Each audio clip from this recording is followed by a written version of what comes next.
You know, believe it or not, I actually quite enjoyed Postal 2. The Postal series had gained a reputation, presumably from the first one I haven't played yet, but the second one took the tone of a guy trying to get through his daily mundane tasks.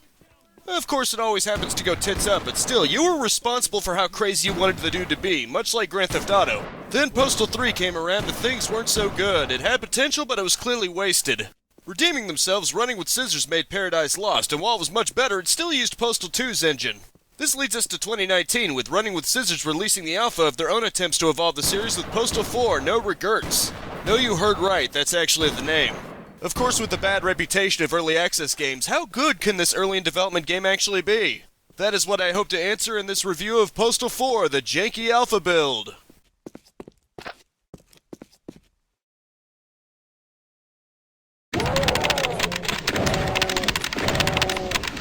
The three main Postal games are actually quite different from one another in terms of gameplay. The first is a top-down game, the second a more sandbox first-person shooter, and the third a third-person shooter in a fairly linear sequence of events. Thankfully, Postal 4 seems to be taking from number 2's commode, going for an open-ended first-person shooter type of game. The usual suspects are here with a mix of ranged and close-quarter weapons, the ability to unzip your fly and bleed the lizard, as well as a quick kick for teaching those rowdy types a lesson. After a cutscene explaining what happened since presumably Paradise Lost, the dude has to grab a marker and cardboard to write himself a sign with. I chose Dirty Jobs, but there are 3 to choose from, so it's up to you. You have to go around asking people for assistance, just like the petition in the first game. Unlike the second game, however, you can't press people more than once. I suppose it would help if I asked someone else instead. Instead, you have to keep asking around until someone finally suggests the job agency and it updates on your map. Speaking of updates, despite being down on his luck, the dude actually has a phone this time around. This is where the map and goals are, as opposed to the outdated pen and paper map of Yesterdude. A phone isn't the only technological upgrade available in this game either, as you can grab a scooter to roll around with. Careful though, as even a slight breeze will send that thing toppling over. Given the game's bombastic nature, I'm not even sure if it's because it's alpha or if it was deliberately programmed like that. For the most part, the shooting feels exactly like it did in Postal 2, which is to say slightly crude but very functional. One neat addition, however, is a weapons wheel that divides the arsenal into categories. I mainly use the pistol and shotgun for my guns, with a baton for up-close encounters. You could choose to add or remove padding for the baton, but why would you ever want to put padding on it when you could just whack people with the bare metal? As always, whizzing on people is always handy for a distraction, sometimes even makes them puke their guts out in a neon orange fashion.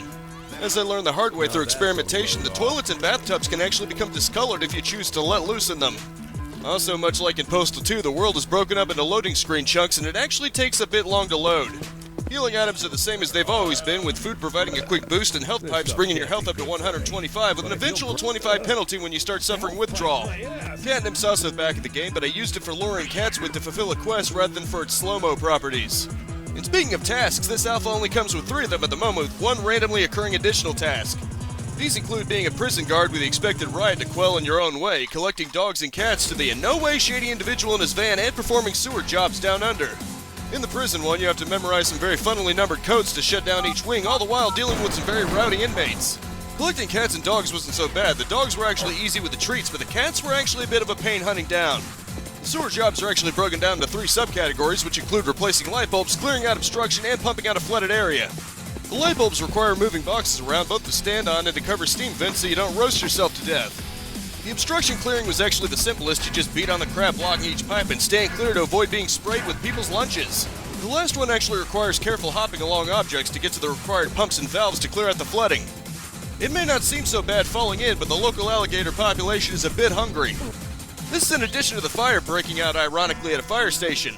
Being the intellectual I am, I tried whizzing on the fire before realizing the game actually wanted you to do the sensible thing and have me put it out with a fire hose. Curse you, game, and your mundane logical solutions! Finally, you check in at a hotel and enjoy a night of peace and quiet as you await what the next day entails. That is, of course, where the alpha cuts out. Naturally, you can choose to smash into people's houses, which I sorta did just for the hell of it. Some didn't like that, so I decided to defend myself from their clearly unwarranted aggression. You can also quick save, but not during the job assignments. Instead, the game uses checkpoints to get yourself killed. The only problem with that is that in the last sewer mission with the flooded chamber, the game got a bit unstable when I was trying to leave. The exit even bugged out and became solid, forcing me to no-clip my way out. It also crashed once when I was trying to make it to the motel at the end. Now, to be fair, the game hasn't really crashed before then, and it is an alpha status after all, so I'm hoping they'll get it fixed. Thankfully, as a whole, the gameplay had the Postal 2 charm and shows a lot of potential for the final release. With 4 to 6 more days of relatively new content and some polishing, it can truly become great. Would you like to take me back to your place and pay for my deluxe services? Being essentially the sequel to Postal 2, it of course begins with a dude and champ having escaped the doomed town of Paradise. He has his trailer and things appear to be going well, at least until he has to take a leak in his trailer and car jacked. This is what happens when you let a dog perform guard duty. With nowhere else to turn, the dude decides to do the sensible thing and make a market cardboard sign to ask for help in these troubling times.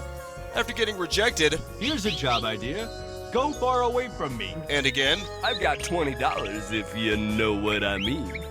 On second thought, forget it. and again, I'd rather have a sleepover with Bill Cosby and Harvey Weinstein. and again, I've got $20 if you know what I mean. On second thought, forget it. I was thinking the same thing. the dude doesn't give up hope and someone finally suggests the local job agency. If you want work, just go see that Mr. Below guy at the job agency. Get out of here, freeloader. Upon arrival, the dude is informed about 3 job positions he can apply for to earn a little scratch to get back on his feet. You can complete these in any order, but this is my review, so I started with the prison duty. After going through the high standard of noticing there's an eye chart, the dude's hired and put on the job. Your task is to punch in the reset code to the prison systems. However, this is doomed to fail because you either enter it in exactly as he instructs and it's upside down, or if you try to be clever and type it in upside down already, that's also wrong. Either way, it's the emergency prison release and you have to reset each of the 3 wings, making your way through the inmates in the process. You're congratulated on a job well done, but due to your methods, there's no more inmates to look after and you let go. He informs the dude his job agent was given all the paycheck because, of course, if he was properly compensated, it wouldn't be such a crapsack town that always seems to be thematic in these games. After putting out a fire that somehow occurred in a fire station, the dude is tasked by a totally legit guy in his van to catch some animals, presumably for an animal rescue. Specifically, you have to get 5 dogs and 5 cats. Judging by this game, I'm sure he has completely genuine intentions and isn't planning to serve them as food or something even more depraved. Either way, only one job remains. That's right, it's off to the sewer, and you don't get a hazmat for this one because hazmats are for nerds with crowbars.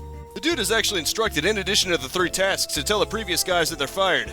I figured they'd turn hostile, but no, you can't actually do this, and they're kinda crazy. I think they might have been inhaling the sewer gas for too long. Either way, you complete the 3 jobs and it's mission accomplished. After a long, hard day of assorted jobs, the dude's earned himself some shut-eye. Luckily, his job agent was kind enough to get him the deluxe suite at the local motel.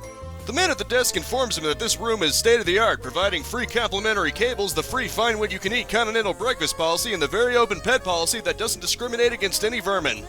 He's taken into his room in the back, which happens to be very open-aired, and the dude can finally get himself some relaxing shut-eye under the moonlit sky. The first day may be complete, but God only knows what's in store for the dude after this. Ultimately, despite being only one day, what the plot has to offer so far is actually quite charming. Much like Postal 2, it has the dude's spirit in droves, and it's the funny writing, arguably even more so than the gameplay, that really keeps you going. The plot is certainly just fine in that regard, and I look forward to seeing what other crazy scenarios the dude gets himself into during his time in this town. Given the large, ominous ERC tower visible in the distance that kinda reminds me of the Lucky 38, I get the feeling RWS has some interesting ideas up their sleeve. Wow, look at the size of that thing. Someone must be compensating for something. Given what we've had to look at so far, I'm really looking forward to it. As you'd probably expect, presentation is the one aspect of Postal 4 that was improved the most. Switching from Postal 2's Unreal Engine 2 to the fittingly numbered Unreal Engine 4, the game not only looks better from a technical level, but from an aesthetic one as well. While Postal 2 used photographs for textures and had a very subdued color palette, Postal 4 is very lush and colorful. This is even reflected in the dude himself, who replaced his brown overcoat and alien shirt with a purple bathrobe and monkey with exposed brain shirt. The animation style is very Postal 2, but the actual quality is noticeably improved, and you can see a decent amount of detail even in the dude's first-person hands. Best of all, you can actually whiz in a toilet, have the water be discolored, and then flush it to replace it with clean water again. I swear it's like we're living in the future or something. Unfortunately, though, the alpha is more resource-intensive than it could be. My modest but pretty powerful i5 processor ran it well enough, but it seems like it could be further optimized. Along the crashes I experienced near the end, it could certainly use some improvement, but still it works and looks just fine, all things considered. One thing I actually had reservations about was the dude's voice. Rick Hunter and even Corey Cruz gave the dude a laid-back, almost potted voice that made him sound super chill. Oh, great. Now my day is complete. By contrast, John St. John makes the dude sound super cheery and bombastic. Oh, great. Now my day is complete. While I'm still not entirely used to it, I'll admit his voice has actually grown on me. Aside from one line, he doesn't really inject his Duke voice into it. He really does sound like Rick Hunter's dude, just very cheery and outgoing. Maybe he's just that happy to finally be away from his ex for good, who knows? I'm sure I can grow to love it as I play through the final game, though. He's winning me over already. A lot of other sounds actually seem like they're ripped from Postal 2, specifically people's puking sounds. Obviously, though, that would be a very silly thing to complain about, and if anything, you could argue it's become something akin to iconic by now. The presentation is about what I'd expect overall for a continuation of Postal 2. It even has the excuse of being on the rough side since it's in early alpha. Still, that's on running with scissors to improve things, so I'll have to judge it once the game's finished, but at least right now, it's a lot better than most early access titles. It's perfectly fine if your expectations are basically a newer version of Postal 2. You obviously can't expect AAA quality, but it suffices and still manages to look and sound just fine.